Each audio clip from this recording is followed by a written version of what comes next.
이름 석자만 들어서는 조금 생소하실런지 모르겠습니다. 이제 최재희 아나운서가 칸칸 프로필을 통해서 자세히 좀 소개해드리겠습니다. 부탁합니다. 명사의 이력을 살펴보는 칸칸 프로필입니다. 김천기 감독님은 1941년 출생하셨습니다. 1962년 서라벌 예대 회화과를 졸업하면서 만화가로의 첫 발을 내딛습니다. 대학교 때 시작한 단행본 만화 작가 활동을 계속 이어가면서 강강수월래, 삼총사 등의 아동 만화를 통해 애니메이션계 거장에 초석을 닦습니다. 그런데 김천기 감독님의 첫 애니메이션 작품은 CF였다고 하네요. 1971년 라면 땅, 캉캉 스타킹 등 이 애니메이션 광고를 제작했습니다. 자, 드디어 1976년 아이들의 우상 로버트 태권브이가 탄생하는데요. 당시 28만이라는 획기적인 관객 수를 기록하며 흥행에도 성공합니다. 그리고 1979년 연출한 반공 만화 또리 장군 역시 명절 단골 TV 프로그램으로 자리 잡게 됩니다. 그리고 1986년 다시 한번 김천기 감독님의 이름을 널리 알린 우레메가 탄생합니다. 당시 9탄까지 제작될 정도로 큰 인기를 끌었습니다. 그리고 1996년 이후에는 한국적인 애니메이션 제작에 힘써 왕후 에스더를 연출했고 또 현재는 심청전을 제작하고 계십니다. 이렇게 김천기 감독님의 간략한 이력을 살펴봤는데요. 작품 제목만 들어도 추억에 잠기는 분들이 많을 겁니다. 작품의 비하인드 스토리와 인생 이야기는 잠시 후 자세하게 나눠보도록 하겠습니다. 지금까지 김천기 감독님의 칸칸 프로필이었습니다. 김천기 감독님 하면 그 함자가 별로 기억하는 분이 많지 않을 수도 있습니다. 왜냐하면 작품으로는 알려졌어도요. 우리가 영화하게 되면 가령 JSA라든지 해운대, 최근에 마더 또는 한강을 뒤집어 놓은 괴물 이런 거 보면 주요 배우나 특정한 장면은 생각이 나도 얼른 감독이 안 떠오르는 분들이 많은 것처럼, 그러나 우리 김천기 감독 하면 애니메이션 1세대라고 제가 소개를 해드렸는데 작품을 보면 이분이구나 아실 것 같습니다. 네. 자, 그래서 김천기 감독님의 베스트 애니메이션 3를 꼽아봤습니다. 첫 번째부터 볼게요. 로버트 태권브이입니다. 네. 저 포스터만 봐도 와 하는 사람이 있을 것 같은데 네. 언제 작품이죠, 감독님? 저게 1976년도. 저한테는 그 첫 작품이죠. 훈이와 영희. 네. 아니 근데 어떻게 저런 작품을 하시기로 그 당시 상황에서 굉장히 어려웠던 때인데요. 뭐 지금하고 비교하면 전혀 나올 수 없는 그런 환경이었었죠, 그 당시가. 재료라든가 그러니까 애니메이션에 이제 쓰일 만한 그런 재료 네. 또는 그 제작비 어떤 투자 이런 개념들이 전혀 없었던 그렇죠. 시절이기 때문에 뭐 흔한 얘기로 정말 그 맨 땅에 헤딩하기로 정말 열정 어떤 신념 아니면 나오기 힘들었던. 그렇죠. 예, 근데 더 중요한 거는 저렇게 로버트 태권브이라고 하는 캐릭터 저걸 만들어낸다는 게 그렇게 쉬운 게 아니거든요. 그 당시 그저 흑백 TV를 통해서 그 맞은 거 뭐 이런 것들이 아주 그거는 일본 만화. 일본 거. 네. 그래서 그때 어린아이들이 저런 영화를 보고 나중에 훗날 커서 일본 것이다. 네. 뭐 이렇게 알게 된다 했었을 때 그 실망감 이런 것들이 제가 봐도 이렇게 아슬아슬하고 우리 아이들도 마지막 우리나라에서 만든 걸로 이렇게 착각하고 보고 네. 참 그런 그 안타까움 어떤 그런 참 그 위기 이런 거 불안한 마음이 없지 않아 있었어요. 네. 그 어차피 그 아동을 상대로 내 만화 작가 생활 한 10년 하면서 애니메이션에 이제 다시 그 꿈을 가지고 이제 시작을 해야 한다는 그런 그 생각을 갖고 있었을 때 네. 정말 우리 것을 보여줘야 되겠다라는 그런 게 아마 그 저뿐만 아니라 그 당시에 참여했던 모든 애니메이터들 그런 아마 공통적인 어떤 그 관심사들이죠. 우리 것이라는. 그렇죠. 지금은 이제 애니메이션이라고 자연스럽게들 다 얘기를 하지만 그때는 이제 만화 영화라고. 네, 그렇죠. 그때는 그냥 만화 영화 이런 식으로 통칭 불려졌는데 그때 뭐 우리 이제 전문적인 그 애니메이터들은 이제 애니메이션에 대한 어떤 개념을 가지고 있었으니까 일반인들한테는 너무 생소했었던 거죠. 근데 문제는 제가 잘 모르는 게요. 그 당시 일반 극장에 상영하는 극장용 일반 영화, 극영화하고 저 애니메이션 만화 영화의 제작비가 사실은 제가 알기로는 저게 훨씬 더 많이 드는 거거든요. 예, 실제 그때 일반 영화가 하여튼 3천만 원에서 4천만 원 정도의 한편 제작비가. 예, 한편 제작비가. 그래서 이제 그 당시 개봉 요금이 일반 영화가 380원이었었는데 우리가 그 당시 500원을 받았습니다. 대항장에 개봉할 당시. 그랬는데 저 로버트 태권브이가 28만 명이 들었다. 예, 그렇죠. 그것도 지금으로 말하면 참 대단히 22일간 큰 짧은 수고이죠. 시간 동안 짧은 기간에 28만 원 아마 그 당시 전후 어떤 그 통계를 봐도 뭐 어떤 기록이었었죠. 네. 그만큼 이제 제작비가 5, 6천만 원 그 당시 그렇게 산출해서 요금 28만 명의 관객이 로버트 태권브이를 봐서 흥행에서는 성공했는데 여기 자료를 보면 그렇게 크게 성공하고도 집을 날리셨습니다. 이렇게 돼 있는데. 그때 그 우리 영화하는 사람들은 그 극장 횡포라는 얘기를 많이 하죠. 네. 만들어진 영화 붙이면은 그 극장에 이제 횡포에 의해 가지고 앞으로는 남고 관객 동원은 충분히 됐는데 예. 결국 그 빚더미에 올라앉는 이런 그 제작 감독들이 사실 많았어요. 네. 그때 아파트 사셨습니까? 단독주택 사셨 단독주택인데 네.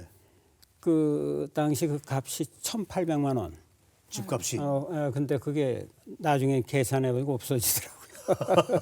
아, 그러셨군요. 참 그 이후에도 저 로버트 태권브이가 시리즈로 나왔습니다. 예, 그렇죠. 몇 편까지? 1, 2, 3탄까지 나오고 그 다음 80년도에 이제 그 82년도에 4탄, 84년도에 5탄 뭐 이렇게 나왔었습니다. 그러셨군요. 직접 제작 감독을 하셨던 김청기 감독을 지금 모셨습니다. 네. 다음 작품 좀 소개해 주시죠. 네, 다음 작품 제3의 땅굴 또리 장군입니다. 또리 장군. 네. 예. 좀 소개를 해 주세요. 저것도 굉장히 예, 관심을 많이 저건 끌었었는데. 그 저한테는 아주 효자 작품인데 네. 태권브이 시리즈로 제가 돈을 많은 손해를 보고 네. 재미를 못 봤다가 또리 장군이 그 많이 그 제작비 들어간 거 이상의 수익을 올려줬던. 그래요? 예, 근데 저 작품은 순수한 이제 방공 영화로 이루어졌죠. 네. 반공 만화 영화라는 게 특이한데 혹시 국가에서 요청을 하거나 이제 그런 건가요? 그런 기대를 많이 했었죠. 중정이라든가. 그 당시 이제, 분위기가. 예, 네. 그 문화 영화 측면에서 하여튼 그 자발적인 그런 그 방공 영화를 만들면 네. 특히 이런 소지들이 있었어요. 네. 그런 것들이. 어. 근데 그때만 해도 어린아이들을 위한 문화라는 거는 이를테면 뭔가 변방 문화처럼 이렇게 취급하고 네. 하찮은 문화를 취급했기 때문에 그런 것들이 그 이렇게 뭔가 좀 가치 있게 그 받아들이지 못하는 네. 기대는 많이 했었습니다만은 전혀 그 국가의 어떤 그런 지원 같은 지원 게 같은 거 부족했군요. 저 또리 장군도 전국을 돌면서 이제 흥행 면에서도 상당히 뭐 성공을 거뒀다고 로버트 봐야죠. 태권브이 못지않게 네. 엄청 그 관객 동원이 됐었죠. 네. 그 뭐 1번관, 2번관, 뭐 3번관 또 그 변두리 극장, 학교 가설극장 네. 이런 데까지 하여튼 뭐 곳곳에 다 들어와서 그 관객 동원을 했다고 그러죠.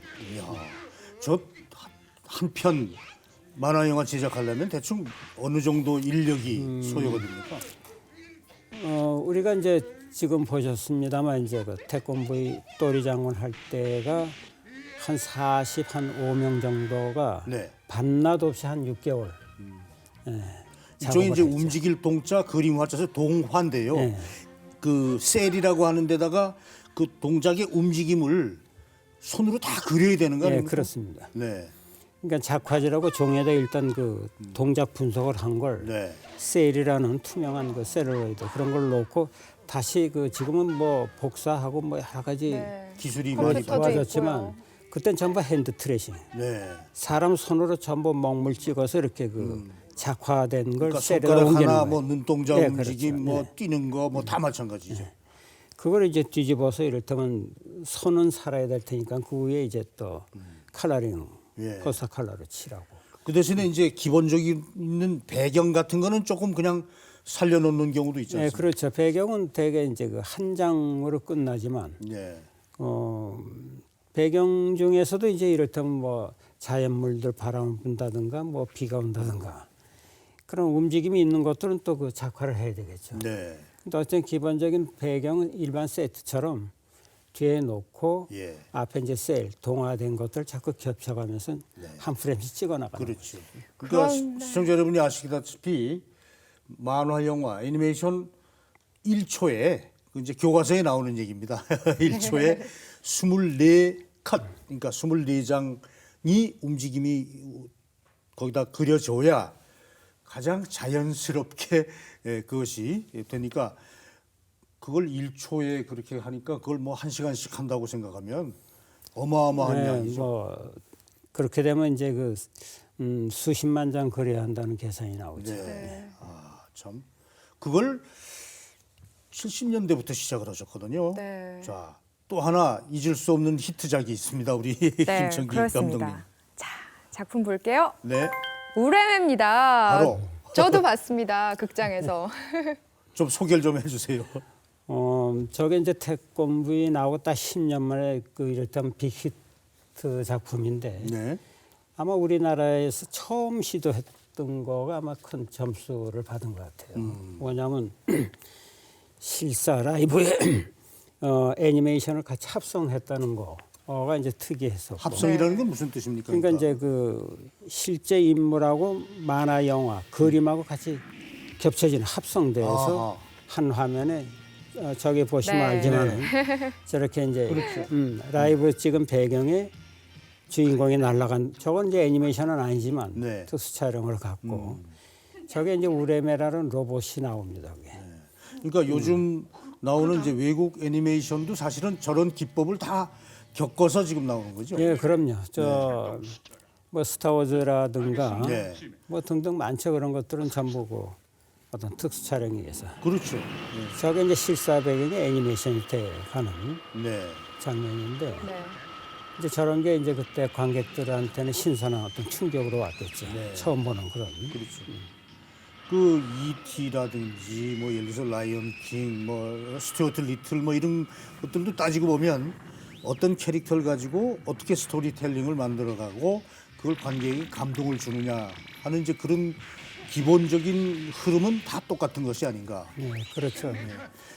김 감독님께서 저 우레메를 통해서 관객들, 어린이들에게 뭘 제일 주고 싶으셨습니까? 이제 그 저기 나오는 이제 주인공이 물론 심영래의 캐릭터라는 게 이제 네. 좀 바보스럽고 그렇죠. 그렇지만은 그 내면의 어떤 그 이 영웅적인 이런 그들은 다 가지고 있을 거야. 네. 어린 네. 아이들도 표현을 하지 못해서 그런 거지. 그러니까 이를테면 그런 캐릭터를 가지고 아무리 그 좀 모자르고 좀 부족한 듯하지만은 그 외모의 그 모습을 보지 말아야 하는 이런 게 부모들한테 많이 그 공감하는 것 같았어요. 예. 그게 다시 말해서 이제 변신해서 하나의 그 슈퍼맨처럼 네. 그런 히로인으로서 이제 그 악당을 물리치고 하는 것들이 이제 그 어떤 통쾌함을 맛봤겠죠. 예. 저런 만화 영화들을 또 보고 나면 모든 아이들이 동네에 나가서 다 영웅이 되고 이러고 다니죠. 아 그리고 극장 안에서 그냥 다 따라하고요. 막 소리 지르고 막 저 주인공이 이기면 막 박수 치고 뭐 네. 다 그랬죠. 최재 아나운서 거기 우레메 보면 네. 출연자 명단이 있습니다. 잠깐 네. 좀 읽어봐 주실래요? 네, 심영래, 엄용수, 김정식, 이황근, 천은경, 우유나, 이은주, 정미경. 이게 이제 1탄이고 네. 2탄 때까지는 이제 그 엄영수 씨가 박사로 나왔는데 네. 이제 3탄에서 그 김학래 네. 예, 아. 예, 그 그리고 김학래 씨가 그분이군요. 이제 박사로 자 개그맨 김학래 씨 3탄 박사입니다. 안녕하세요. 안녕하세요. 안녕하세요. 아이고 김학래 씨 참 반갑습니다. 예. 감독님, 네. 오래간만입니다. 너무 반갑고, 네. 하임태 사장님도 반갑고, 이거 사장님 소리가 나오네. 김학래 씨의 요즘 활동을 저도 잘 보고 있습니다만은 네. 이것이 지금 아까 말씀드리니까 1987년도 제작을 하시기 시작했다 그러니까 아마 한 30년 돼 가나요? 네. 잠깐 뭐 그렇게 되는데 네. 그 당시 반응은 어땠었습니까? 아, 대단했었습니다. 그 왜 그러냐면은 네. 그때 당시에는 여름에 70만, 겨울에 50만, 김 감독님이 연출하는 거는 어린이들 아주 고정 팬이에요. 그래가지고 여름에 막 비가 철철 오고 홍수가 나가지고 지금 한강 수위가 뭐 1m를 넘고 막 리포터들이 막 한강변에 있고 그러고 물이 극장 앞에 막 차올라도 아이들은 줄 서서 그 영화를 보려고 하죠. 아, 그래요? 네네. 이야, 와. 대단했군요. 네. 네. 근데 같이 작업하면서 김학래 씨가 지켜본 김청기 감독은 어떤 분이셨습니까? 그냥 아저씨 같이 설명을 자세하게 잘 해주시는 분이에요. 왜냐하면 이 애니메이션 그 영화는 어느 때는 아무것도 없는 특촬실에서 뒤에 백에 하얀 스크린 밑에서 자 오른쪽으로 로버트가 뒤에서 팔이 내려옵니다. 그러면 왼쪽으로 굴르고 왼쪽으로 내려옵니다. 그러면은 다시 또 오른쪽으로 굴르고 나 혼자 해야 되는 거예요. 네. 그게 이제 그러니까 배경하고 실제의 저 액션하고가 이제 나중에 또 합성되는 경우도 예, 있고 그렇죠. 이제 그러니까 그러니까 출연진들은 그렇죠. 네, 뭐가 앞에 있어서 이런 연기를 해야 하는지 잘 모르고 그렇죠. 감을 못 어. 잡으셨구나. 그 나중에 합성된 부분을 보면 와, 이 그런 거였었구나 하고. 더 잘할 걸. 그럼요. 이런. 그 만들어 놓고 나면 그때 당시는 그게 너무 신기했던 거예요. 손에서 막 방전이 나가서 저기 쓰러지고 어린이들 마음을 아주 그 꿈꾼 상상과 함께 대단하게 극장 안으로 끌어들였던. 그래서 심영래 씨가 늘 하는 얘기 있어요. 왜 나한테는 그 청룡상 이런 데서 상을 안 주냐. 그렇게 옛날 생각이 네, 많이 나시는 것 같습니다. 네. 예. 예. 명불허전에 저희 김청기 감독님 나오셨는데 꼭 김 감독님께 이 시간에 하고 싶은 말씀 있으면 좀 해주시죠.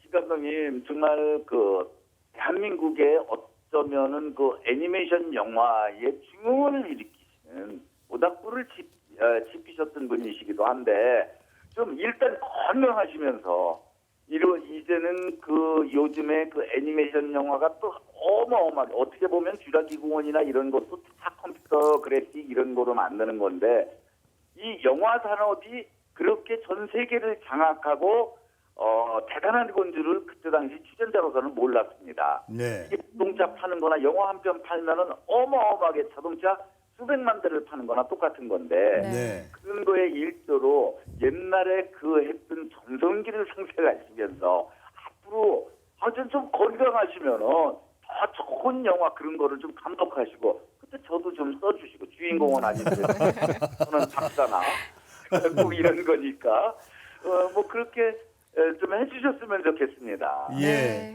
기회를 한번 만들어야 되겠네요. 네. 기회를 한번 만들어 보시겠답니다. 반가워요. 네. 자, 김학래 씨 오늘 말씀 고맙습니다. 고맙습니다. 네. 반가웠어요. 감사합니다. 건강하십시오. 네, 고맙습니다.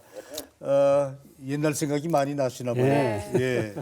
요즘은 그래서 어떤 지금은 이제 컴퓨터 그래픽이라고 그래서 이제 CG 또는 뭐 3D 뭐 이런 얘기를 많이들 합니다만은 김 감독님 요즘은 어떤 구상을 하고 계시는지요? 글쎄 그 요즘 뭐 여러 가지 그 카이스트 젊은 아이들 그렇게 네. 자기 절제가 안 되고 네.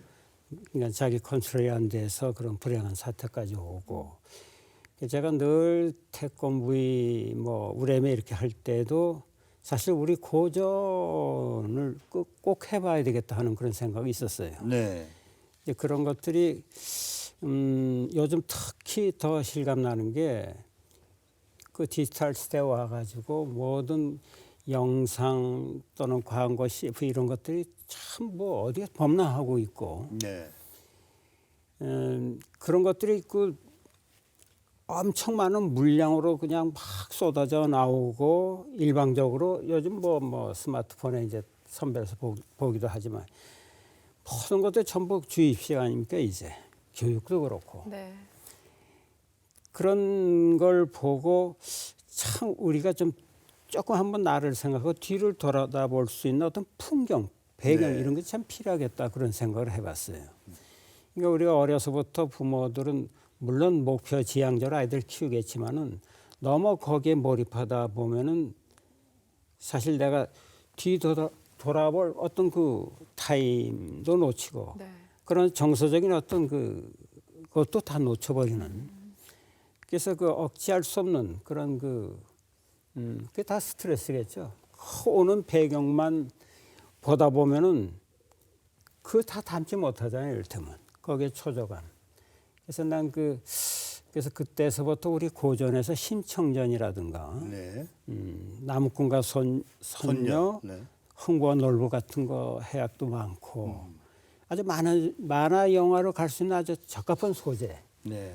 그래서 지금 그 심청전을 지금 스토리보드 거의 완성 단계에 있고 아, 그래요? 네. 그게 뭐 어떤 투자가 성립이 안 되더라도 내가 해야 할 만한 때까지는 해야 되겠다 해가지고 네. 좀 캐릭터 선정도 그래요.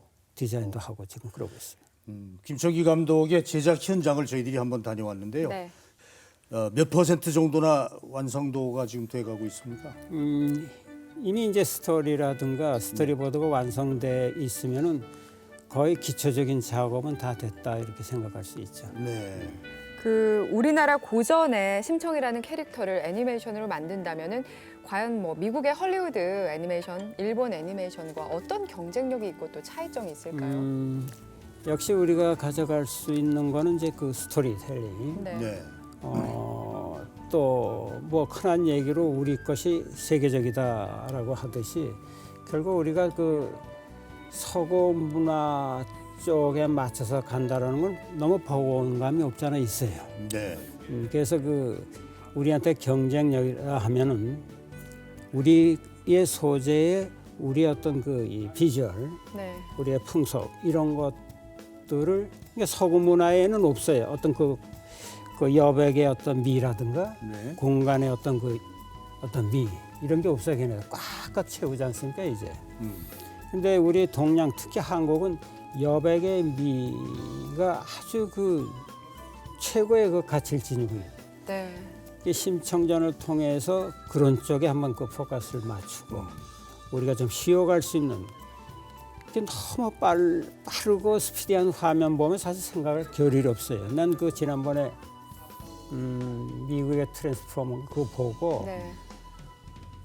다 받아들일 수가 없어요. 얼마나 그 전개가 빠른지. 그래도 지금 많은 젊은이들이 같이 좀 저렇게 도와주고 있네요. 예, 그럼요. 그 우리 제자들 또는 후배들 같이 뭔가 좀 해보자 하는. 네.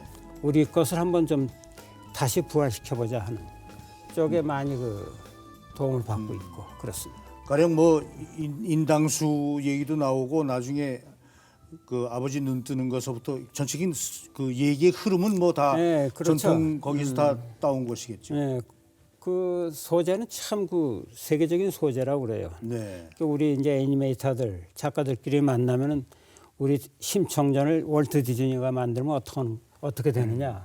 사실 그 두려움이 없잖아요. 있거든. 네. 네. 디즈니는 어느 나라 것이든 다 가져가서 자기가 디즈니에서 나오면 디즈니 거화 되는 거예요. 네. 네. 그래서 그런 두려움, 그런 것들이 부담이 작용되겠죠 이제 저뿐만 아니라. 네. 그래서 심청전은 물론 그 이야기의 기본 골격은 있지만은 우리가 그 시대상에 놓치고 지금 보지 못한 여러 가지 디테일한 이야기라든가 어떤 그림이 있을 거예요. 그런 걸 이제 좀 찾아가지고 하나의 만화 영화지만 그 속에 우리의 문화를 충분히 한번 담아볼까 하는 게 이제 네. 제 욕심이고. 아무쪼록 세계인을 감동시키는 작품으로 탄생하기를 기대하겠습니다. 네. 감사합니다. 로버트 태권브이, 또리 장군, 또 우레메를 직접 애니메이션화해서 처음으로 선보인 주인공이 우리 김청기 감독이신데 참 우리 70년대부터 지금까지의 흐름을 말씀을 듣고 있습니다. 네. 포토 다이어리 하게 되면 또 다른 말씀이 나올 것 같은데요. 네.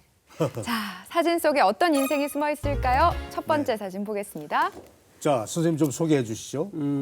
저 위에 흑백 사진이 네. 1967년도 그때 그 보물섬이라고 그때 이제 내 직접 연출한 건 아니지만 네. 애니메이터로서 이제 같이 참여했던 아 그런 작품이 그런- 있었습니까? 네. 월간 잡지 만화가 아니지. 그러니까 저 장편 만화 영화 보물섬이라는 보물섬. 게 제작이 됐었어요. 네. 그랬군요. 예. 그때 이제 같이 그 일했던 수고했던 애니메이터들. 분들. 예. 네. 그 이외에도 보면은 여기 뭐 나라라 원더공주, 뭐 슈퍼 홍길동 뭐 많은데요 예, 보니까. 그런 거 이제 훗날 아, 저 70년대 또 80년대 이때 예. 그 아래 사진은 예, 전부 이제 전 만화 작가들 친구들이죠. 네, 뭐 애니메이션 하던 친구들도 있는데 저 중에 나중에 네. 하여튼 그 만화 한창 그릴 때 친구들. 애니메이션 하시기 전에 김청기 감독께서도 저 만화 하셨잖아요. 예, 한 8년 작가 생활을 했었습니다. 그때 만화 같이 했던 분들이 무슨 예를 들면 라이파이라든지 뭐 이런 분들하고 같이 예, 활동했습니까? 그렇죠. 라이파이어 김산호 뭐 또 순정 만화의 대가라고 그러나 그저 이범기 밤톨. 예, 또 조항리라고 이제 해성 밤토리 해성 예. 같은 뭐 이런 것들이 있었고 그러니까 신동원 선생님보다는 조금 아래. 예, 그 밑에 시죠. 우리 세대입니다. 그러셨군요. 그러니까 강철수 씨라든지 이현세 씨라든지보다는 조금 예, 위시고. 예, 그렇습니다. 그런 세대시구만요. 예. 네. 자, 다음 사진 좀 보여주시죠. 네, 다음 사진 보겠습니다. 아, 활짝 웃고 계신데. 예, 저게 이제 그 커머셜 그러니까 CF 저 라면땅 했을 때 그 기억이 됩니다. 그러니까 첫 라면땅. 작품 애니메이션 작품을 CF로 시작하셨다고 하더라고요. 그 전에 이제 내가 직접 제작한 건 아니지만 애니메이터 생활을 좀 했어요. 그랬군요. 그리고 이제 라면땅 같은 거 캉캉 스타킹 뭐 통일 밀살 그 전에 예. 판토 뭐 감기야 예. 뭐, 판토 하는 거예요. 예. 아카시아 껌 같은 거 예. 그런 건 이제 CF 애니메이션 CF는 그때 제가 많이 거의 하셨군요. 다 그 만들었어요. 생활 때문에 하신 겁니까? 뭐 재미도 있었고 그 돈벌이가 되지 않습니까? 네. 그러셨군요. 참 그 특별한 재능이신데 그때는 지금처럼 그렇게 애니메이션 한다고 대접을 못 받을 때 아닙니까? 일반 사회적인 인식도 만화 그린다, 뭐 만화 가게, 만화방 하면 아이고 뭐 지금은 저 애니메이션 고등학교까지 다 생기고요. 네. 뭐 이렇게 달라졌는데. 뭐 우리 함찬 할 때 특히 그 만화 작가 생활할 때 그러니까 인쇄 만화 그 대본집에 가서 네. 이렇게 아이들이 이렇게 이제 그 돈 주고 보는. 근데 어쨌든 그때 사회에서는 어린아이도 어떤 비행 청소년 어떤 사건이 일어나면 전부 만화가 원형이 돼버리는. 그러니까 그 참 만화가 대접을 못 받았었어요. 네. 그땐 그 어린아이들 특히 학생들한테는 공부 제일주의 아닙니까? 지금도 뭐 다름없지만 그땐 더 심했었고 네. 공부에 적은 전부 만화. 그럼요. 이렇게. 학교 갔다가 가방 소지품 검사에서 만화가 한 권이라도 나오면 선생님한테 그렇죠. 막 야단맞고 그랬었지 않습니까? 그러나 아직 대접받지 못하는 진짜 그 어떤 뭐 변방의 문화랄까. 뭐 이런. 네. 참 격세지감을 느끼시겠습니다. 네. 네. 다음 사진 보겠습니다. 네. 버스 앞에서 저건, 찍으셨네요. 로봇 태권부 1탄 그 크게 이제 히트하고 네. 네. 그 우리 애니메이터들 데리고 그때 어디 카페인가 어디 야외에 한번 나갔을 때 사진이. 아이고. 흥행에 성공하신 후에 그러니까 버스를 아예 전세를 내서 대전하고. 저때 정말 행복했죠. 저 때만 해도 참 머리 장관. 그렇죠. 그런데 네. 그 영화 작업을 로버트 태권부에 마쳤을 때 영화가 그렇게 흥행에 성공할 거다 예상하셨나요? 어느 정도는 자신감이 좀 있었어요. 그러니까 우리가 이제 그리면서 그걸 이제 이를테면 그 기술 시사 같은 걸 간간히 봐요. 이렇게 네. 라스 필름 떠가지고 네. 이제 보면은 물론 작업한 그 애니메이터들뿐 아니라 이제 그 가족들 데려와서 보여주는 경우가 이제 이렇게 몇 번. 다 뭔가 이렇게 흥미롭게 재미있다. 모든 건 긍정적으로 전부 이야기하지. 그런 데서 용기도 가졌지만 어찌됐든 저는 아마 한 5달을 밤새고 한 원동력이 결국 이건 된다는 어떤 그 가능성 때문에 아마 네. 견딘 것 같아요. 자, 최지혜 씨 다음 네. 사진 좀 볼까요? 네. 역시 놀러 어디 가서 제작 찍으신 현장입니까? 아니면 예, 저게 태국 가서 그 저 88 올림픽 네. 그때 특집을 한번 만들어 보겠다 해가지고 88년도 태국에 가서 이제 한 달 동안 로케이션하고 우레메 5탄 작업 아, 현장이군요. 그렇습니까? 우레메가 모두 몇 탄까지 나왔습니까? 그게 아마 극장용으로 어떤 6탄까지 나오고 네. 훗날 이제 그게 다시 또 비디오 쪽으로 이렇게 또 나오고 그랬습니다. 예. 그 판권은 지금 그러면 김청기 감독님이 네, 계속 제가 가지고 가지고 계시고요. 있습니다. 예. 그 수입은 괜찮습니까? 그거 뭐 하여튼 비디오나 그런 것들이, CD는 나갈 예, 때는. 많이 그쪽에서 그 수입이 있었죠. 네, 그랬군요.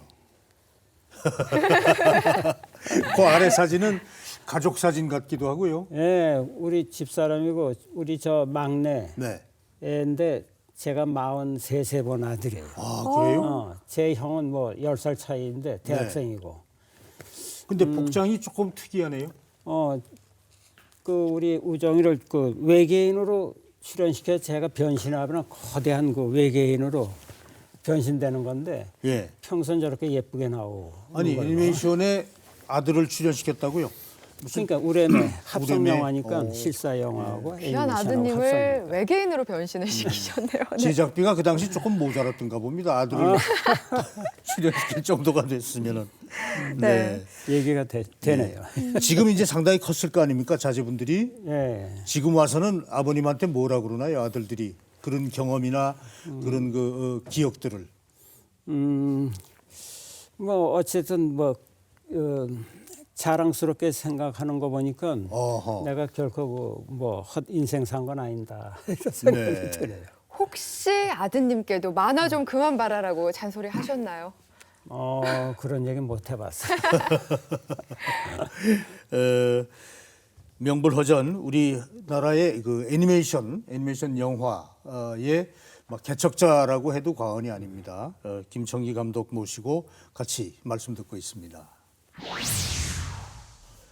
김청기 감독의 작품과 인생의 방점을 지키는 순간 또는 사람들과 관계해서 한번 쭉 지난달을 한번 회고를 해보도록 하겠습니다. 네. 자, 내 인생 최고의 인물 보겠습니다. 네. 박영일 님을 꼽아주셨네요.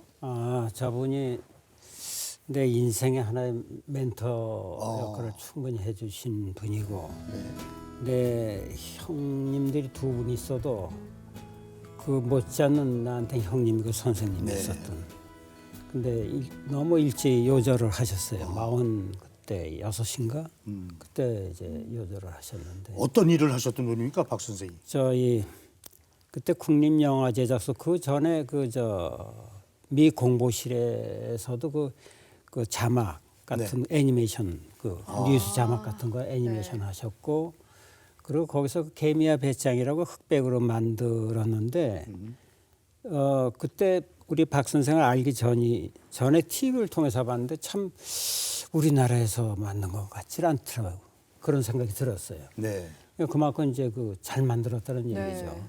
나중에 알고 보니까 그 우리 박 선생께서 이제 그 동료하고 같이 만들었다 이런 거 듣고 참 놀라웠습니다. 그래서 찾아뵙고 많은 가르침을 받았습니까? 예, 저분이 직접적인 이제 그 애니메이터로서보다는 애니메이션 또 연출 이런 쪽에 좀 앞서가신 분이에요. 디자인의 또 선구자적인 이런 분이시고 제가 물론 예대 나와서 색감에 대한 건 알겠지만 어떤 시각 디자인 또는 상품화될 수 있는 디자인 뭐 이런 것들에 대해서는 많은 그 도움을 받고 예. 저분이 그 선호공 보물섬 할 때는 배경을 다 저분 혼자 그리셨어요. 물론 거기에 견습생이 있겠지만 배경을 배경 감독이나 마찬가지. 그러니까 많이 도움을 직접 주셨군요. 예. 네. 자, 내 인생 최고의 아쉬움 그랬는데 보겠습니다. 바이오맨을 아쉽다고 꼽아주셨네요. 우리 SF의 이제 저런 그 바이오에 관한 이야기들이 많이 나오지 않습니까 이제. 네. 그 네. 화면에 나가고 있네요. 저 작품에 이제 그 박중훈 씨, 네. 또 신미아 주인공을 해서 참 그때 그 제작비가 아마 우리 방화 역사상 뭐 아마 두 번째 간다 하더라도 아마 좀 유감스러웠을 거예요. 그때 하여튼 5억이라는 돈을 투자해서 예. 그때 뭐 그다음에 우렘에서 본 돈 뭐 여러 가지 다 투자를 해서 예.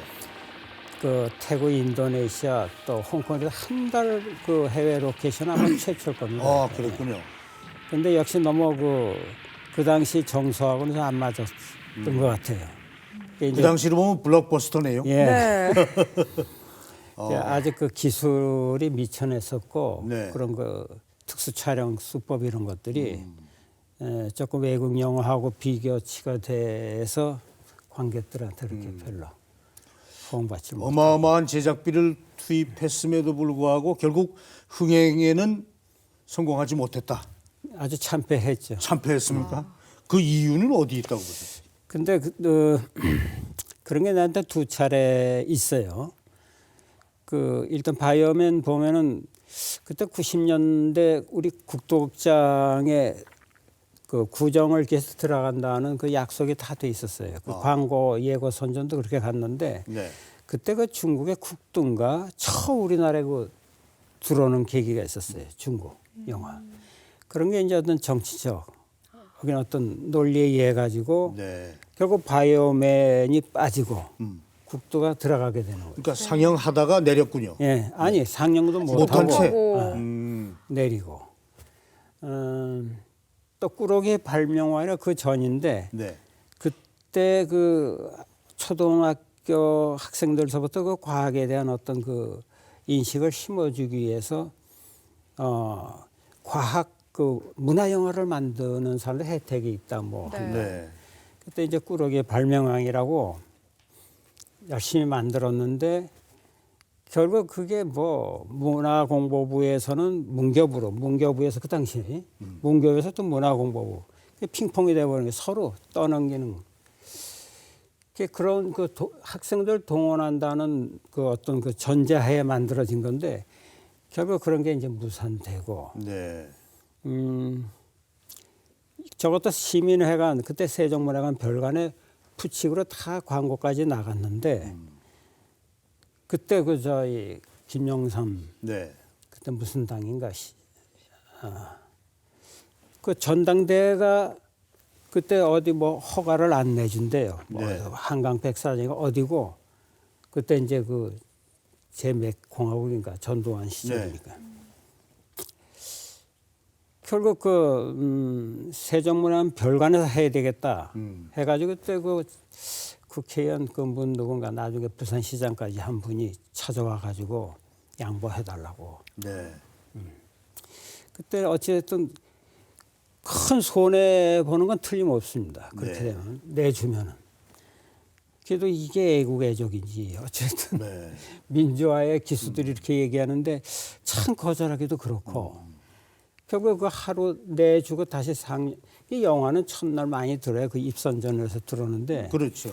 첫날 그렇게 광고하고 달리 재광고한다는 것도 힘들고. 아하. 그것도 아주 참패했죠 그때. 그러니까 그때 그 흐름이 여러 가지 전국하고 물려가지고 운이 없었다고 그럴까 아니면 뭐 어쩔 수 없는 상황에 몰려서 결국은 영화로서는 아주 그냥- 인정을 못 받았다 이 말이에요. 예, 아주 참패. 네. 그런 아쉬움. 바이오맨이라는 게 저 작품이군요. 저는 지금 솔직한 얘기로 기억이 별로 없어서요. 저게 딱 90년 아니 80 가만히 있자. 90년도. 90년. 예. 네, 그랬군요. 저게 하고 난 바이오맨이 그때 기술도 그렇고 여러 가지가 참 또 개봉 일자도 그렇고 이런 게 어그러져 가지고 저건 뭐 5억 광고비도 못 건지고 제작비도 못 거서직하고 마음고생이 많으셨겠습니다. 아주 진짜 우리 집사님 그때 제일 당신 다 지금까지 좋았는데 이런 거 보니까 공무원 월급 이 제일 낫다고. 이 영화는 이게 기복이 심해졌으니까 그렇죠. 이제 네. 공무원 월급 타는 그 친구들 생활 보면 제일 좋다고 그걸 부러워하더라고요. 그럴 정도로. 네. 그런가 하면 내 인생 최고의 행복 있습니다. 네, 궁금한데요. 결혼을 꼽아주셨네요. 방금 전에 아내분에 대한 미안한 마음을 때문에 준비한 답변이 아닐까 싶은데. 뭐 그런 게 없잖아 있습니다. 고생 많죠. 이 여자들이 이 영화 사업이 일단 한 두세 작품 성공해도 한 번 실패하면은 세네 개 그 뭐 이렇게 쌓여온 그게 다 없어져요. 이게 뭐냐면 잘 되면 먹지 않은 사람이 많아지고 안 되면은 혼자 다 손해 보는 그 영화 같은 구조가 그때 그랬었어요. 아, 그렇군요. 그러니까 그렇게 이제 여러 가지 실패를 보고도 이 사람은 이제 가장 고마운 게 바가지를 안 걸고. 예. 제가 지금 70이 넘었는데 이제 우리 나이로 71. 네. 그게 전부 안 늙었대요. 그럼 내가 이 얘기를 합니다. 음. 바가지 긁지를 않으니까 마누라가 스트레스 안 받잖아. 실례지만 결혼은 몇 살 때 하셨습니까? 30에 딱 했어요. 그러셨군요. 그래서 나보다 더 자기보다 더 괴로운 남편 뭐로 바가지 긋겠느냐. 이제 이래서 마음은 편하게 안 돼도 네. 마음은 편하게 집에 들어갈 수 있어요. 그렇군요. 40 넘어서 본 아들도 있다고 말씀을 하셨는데 네. 사실은 이런 프로그램 보면은 남편이 나와서 부인한테 영상 편지를 말씀으로 하는 게 약간은 좀 쑥스럽기도 하거든요. 네. 이왕 말씀 나왔으니까 사모님께 그래도 한 말씀 해주시죠. 정말 당신 고생 많았어요. 그 어려운 거 혼자 다 짊어지고 나한테는 그저 작품만 신경 쓰고 될 때까지 끝까지 한번 해보라 한 그 이야기가 오늘날까지 나를 있게 해준 것 같아. 고맙고 정말 사랑합니다. 고맙습니다.